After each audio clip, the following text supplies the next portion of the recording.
Hey guys, how you doing? On July 19th, two men were beaten up by a mob because the mob suspected that the two had raped and killed a girl, Jasmine, who was found hanging in a room. Now, the two youths were identified as friends of Jasmine's brother Khaja, and according to the police, they had received a phone call from Jasmine saying that she was going to commit suicide as she was being married off forcibly.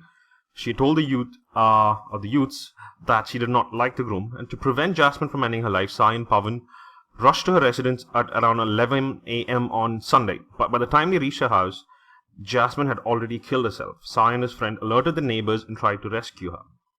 The relatives who rushed to the house, however, entered into an argument with the two youths and began thrashing them up. The locals too joined, of course, and the two were tied to a tree and beaten up. Sai, who was being rushed to a hospital at Batiprolu, died on the way. The police had a tough time freeing up the two youths from the tree, and they also pacified the mob and rushed the young men to the hospital. Now, these two men were stripped, tied to a tree, and one was beaten to death because the people assumed they raped and killed the girl. This is not the first time an innocent man was lynched by a bunch of moronic, ignorant assholes. This is the perfect example to show why mob justice is the heights of stupidity and ignorance. Running on emotions alone, no one can fucking determine if a person has committed a crime or not.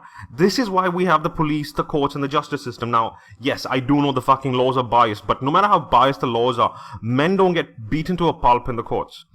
Now, the courts are in place to determine whether someone has committed a crime or not, and then punish them after it has been proven beyond a reasonable doubt. Now, with the newspapers reporting every rape accusation as rape committed with the word allegedly hidden away somewhere, is it any wonder that we have cases such as this? The rape hysteria in the media, spearheaded by feminists, is one of the core reasons for such atrocities occurring in our society. Now, that and the fact that people believe that any man who harms a woman or is thought to have harmed a woman should be killed. An overreaction is thought to be better than an underreaction, and the men who die during such incidents, well, they're basically considered as collateral damage in the good fight. This innate need for us to protect our women has always been the cause of so many fucking atrocities. I mean, after this happened, no one gave a fuck about the guys except their family and friends. There was no fucking media debate. Society doesn't really give a shit. And a few days later, we have a media uproar because a woman was beaten up for carrying beef. While I believe beating someone up for consuming or carrying beef is beyond moronic, why the uproar for a beating while no such frenzy for a man who was beaten to death on a mere suspicion and he was then later found to be innocent? Because an overreaction is seen as better than an underreaction to a perceived threat. It is fine if we kill this guy, even if he didn't do a shit, as long as we don't let a guy who did harm a woman. Now, I hope these fucking cunts that did this rot in jail for eternity. I mean, 11 of them have been booked for the murder of the guy. Hopefully their life is ruined for killing a man and severely injuring another.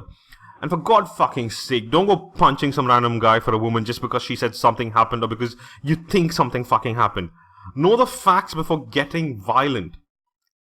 Well, I don't really say get violent. Fucking don't get violent at all. You know, men have been and always will be ready to jump into the fire to fucking save a woman.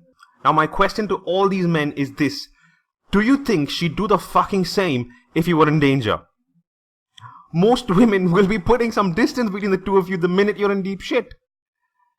Now, I would have done it before. I'm not going to lie. I would have done it before when I was a blue pill. If I saw somebody in danger, I would have stepped in.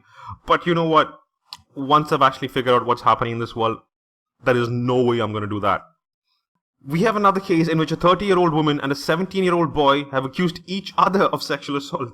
Now, according to reports, both met on Facebook and later decided to meet in a 3-star hotel where they indulged in a physical relationship. The woman then locked the boy inside the room and informed the police, who on arriving got confused as the boy in turn blamed the woman for the rape. The boy said that she was the one that arranged the room, while the woman says she did. The cops did not who to believe and so took both of them. And they were both booked under the Indian Penal Code. Or the boy was booked under the Indian Penal Code for rape and the woman under the Protection of Children Against Sexual Offence Act. Now, the woman alleged that the boy came in contact with her on Facebook and became her friend. She said that the boy flattered her to go to a hotel which he had booked and offered her a spiked drink. She said that she consumed the drink and fell unconscious. after which the boy raped her. And here's what the guy said. He said that it was the woman who befriended him on the social networking website and repeatedly forced him to meet her.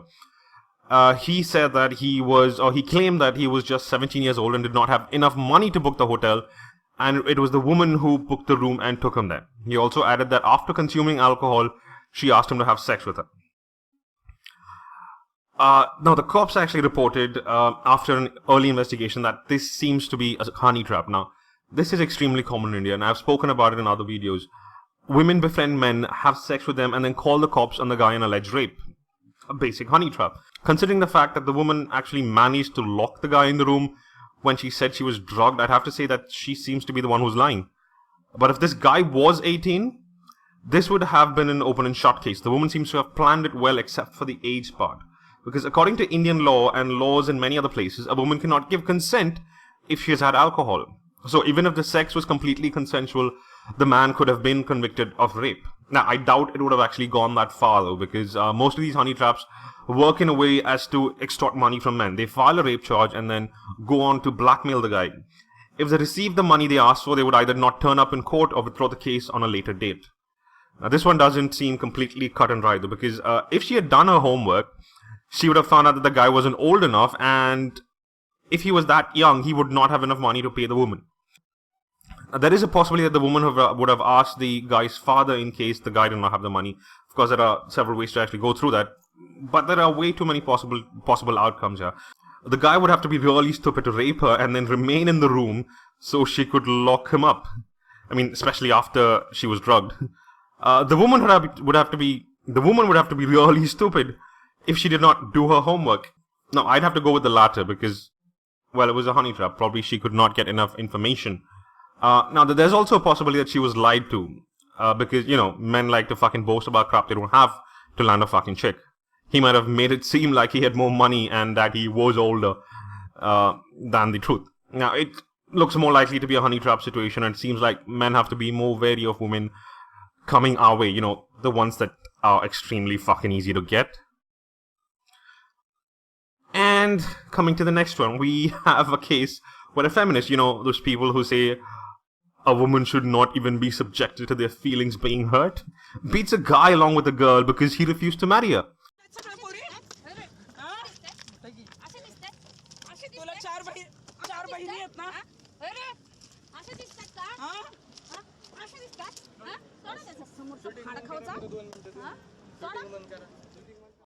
I mean, isn't it feminists who keep on parroting that marriage is a part of the oppressive patriarchy, and yet they are swift in punishing men for not agreeing to marry?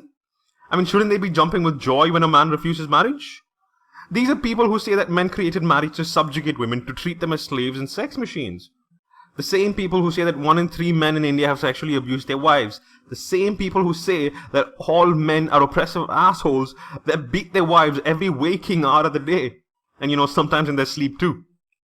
These are the people who have drafted and pushed through a law that makes it rape if a man and woman have had sex and the guy refuses to marry a girl. Because, marriage is fucking oppressive, so if you've had sex, fucking marry the girl. Yeah, it's fucking oppressive, yes, sure. You know what, you'll never see a true feminist push against marriage. Because they know for a fact that marriage is all about benefits for women and responsibilities for men. Historically, women had at least a few obligations and responsibilities, but in the current scenario, these seem to have wiped that all away. There is not a single duty that the wife is obliged to do in marriage, legally. A man has to help with the dishes, do the laundry, do the odd jobs around the house, and then work his ass off to feed her and put a roof over her head. And even if she does work, she has all the legal right to keep the money of herself. Marriage has never been and never will be an institution that oppresses women, because it has always been there to protect and provide for her, to benefit her in any way possible. And I fucking dare anyone to point out how marriage can benefit a man. Fucking anyone. Anyway, that's enough for today, man. Till next day, guys. Cheers.